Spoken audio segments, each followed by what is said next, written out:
अगदी जलद व अचूक बातम्यांसाठी पाहत रहा महामीडिया 24 सदैव तत्पर।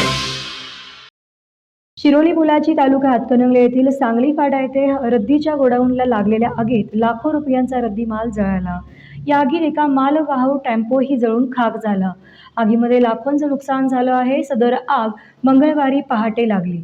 याबाबत घटनास्थळावरून मिळालेली माहिती अशी की पुलाची शिरोली येथील सांगली फाटा येथे प्रदीप कुमार अँड कंपनी नावाने संदीप घोरपडे व प्रदीप घोरपडे यांचे रद्दीचे गोडाऊन आहे। या ठिकाणी मोठ्या प्रमाणात कागदी रद्दीचा साठा होता। मंगळवारी पहाटे 2च्या सुमारास या रद्दीच्या गोडाऊनला अचानक आग लागली। सगळीकडे कागदी रद्दी असल्याने बघता बघता आगीने रौद्ररूप धारण केले। तसेच या ठिकाणी असणारा मालवाहू टेम्पो जळून खाक झाला आहे। घटनास्थळी कोल्हापूर महानगरपालिका, कागल महानगरपालिका, वडगाव नगर परिषदच्या अग्निशमन दलाच्या गाड्या दाखल झाल्या। गाड्या येईपर्यंत कंपनीत असणाऱ्या अग्निशमन रोधक यंत्राने आग विझवण्याचा प्रयत्न केला। पहाटे 4च्या सुमारास अग्निशामक दलाला आग विझवण्यामध्ये यश आले। प्राथमिक अंदाजानुसार शॉर्ट सर्किट होऊन आग लागली असण्याची शक्यता वर्तवली आहे। घटनेची माहिती मिळताच शिरोली MIDC पोलीस घटनास्थळी दाखल झाले होते। मंगळवारी सकाळी गाव कामगार तलाठी महेश सूर्यवंशी कोतवाल, संदीप पुजारी यांनी भेट देऊन पंचनामा केला आहे।